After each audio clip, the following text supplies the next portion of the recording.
So January 6th theater is tomorrow night. The fact that they've moved this to prime time just to get more eyeballs on it is such a move of desperation. It's like they were like, no one's watching, no one's paying attention anymore. I need eyeballs. And they're like, I've got it. We'll move it to primetime, which literally is kind of how this unfolded. And so now tomorrow night, all the nets except for Fox News Channel have agreed to air January 6th theater live on primetime. They've brought in, because they realize they're terrible at TV. They're boring. No one wants to watch a congressional hearing about anything. Never mind this. Something happened 2 years ago. We've moved on to other things. They've brought in Tom Goldston, James Goldston, who used to run ABC News. And he's the guy who kind of took GMA from what was a more substantive morning program to very light, very fluffy. It's basically about car crashes, bad weather events, and celebrities now, which rated. That's how they started giving NBC a run for its money. So the guy knows how to do snazzy television. Not so sure he knows how to do in-depth congressional testimony, but that's their goal, is to get him to snazify it, to sex it up so that people will watch and be as horrified as Adam Schiff is, and I guess vote Democrat in the fall. You tell me what the purpose of this is. Well, I mean, it really opened the full kimono and gave us the full look underneath on this deal. I mean, they're eyes. Yeah, I mean, they gave away the game. And there was that piece in the New York Times yesterday that talked about how they were hoping it would, I mean, basically the framework of the entire piece was that they were hoping it would reframe the midterms, right? Yep.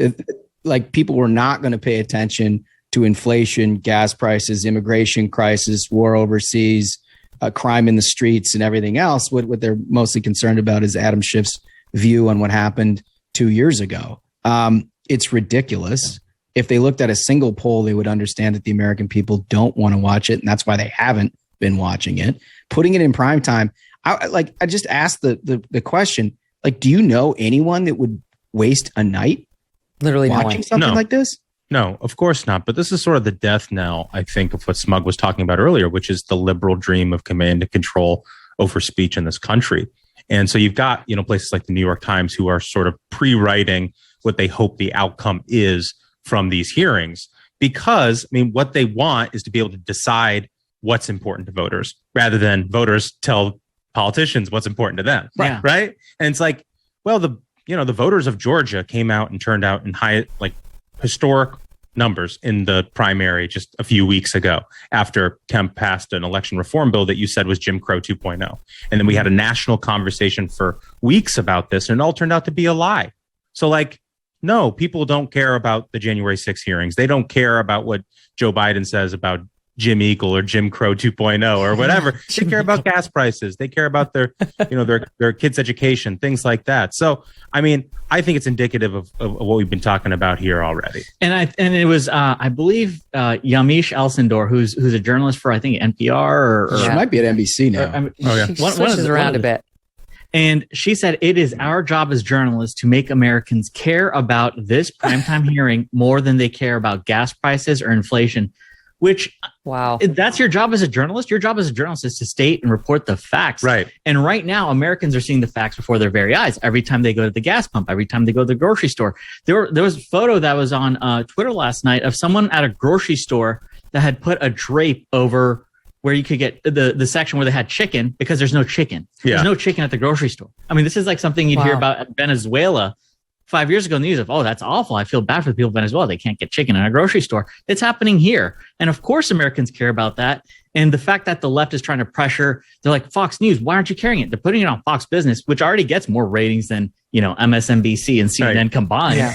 Yeah. But the fact that they're trying to force it upon people, it shows it's a political maneuver. It's the thing enforcement. It's thing enforcement. Used to debate this what we talked about with the disinformation board, right? Like that Nina Jankowicz woman was going to be like chief thing enforcement. Show tune tyrant.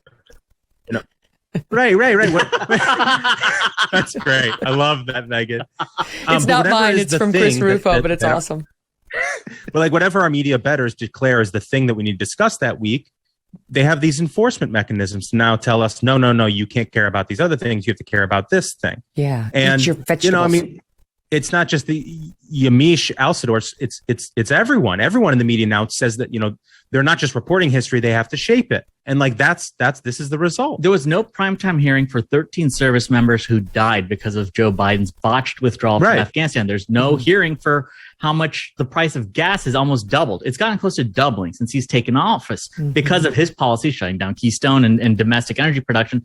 There's no primetime hearing for why inflation has gone up when his Treasury Secretary, Janet Yellen, said, I thought it might be a bad idea to just make it rain dollars. Maybe that'll cause a bit of inflation. There's no primetime hearing over any of this, which affects every single American. Instead, they have political theater of where they're trying to relive 2 years ago, hoping it'll save them in this midterm where they're seeing disasters because of all the issues they're ignoring that are their fault. And who wants to see more of Adam Schiff at this point? Are you kidding me? I mean, like, that guy hasn't had enough TV time over the last 4 or 5 years, and he's just an unmitigated, unrepented liar who lied from day one on Russiagate, still lies after the fact, even though he spent months saying, I've seen this evidence of collusion. I can't show it to you, but I've seen it. He goes in prime time, and then Mueller report comes out and it's like, oops, no, none of that was real. And then he goes back on TV to defend himself. You got the old man worked up. It's true though.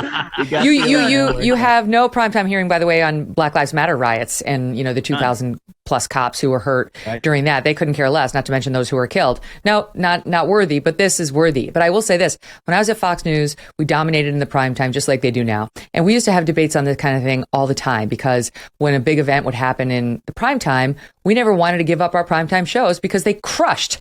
And everybody else had these loser, floundering numbers. So they'd be like, a hearing, like a live event. And you'd always see CNN and MSNBC go to it. And we would never do it because we were already winning. It's really about money. And so I agree and I'm not surprised by Fox News Channel's decision to keep their winning primetime lineup on the air. And if the Democrats want to get on there, then they can buy ad space, on 30 seconds a pop, and it won't be cheap, and they can bring their message that way. But I'm sure Fox News Channel feels no need to give free airtime to Adam Schiff and this theater. National Review called it an infomercial. Somebody else there said it's more like a summer rerun. We've seen this. What's the new information? What is the purpose? Are you tired of feeling like someone's always watching you on the internet? Maybe advertisers know a bit too much about you, or you're just concerned about the privacy of your identity. Using incognito mode will not solve the problem either. IPVanish VPN is here to protect your right to privacy and to help you stay anonymous online.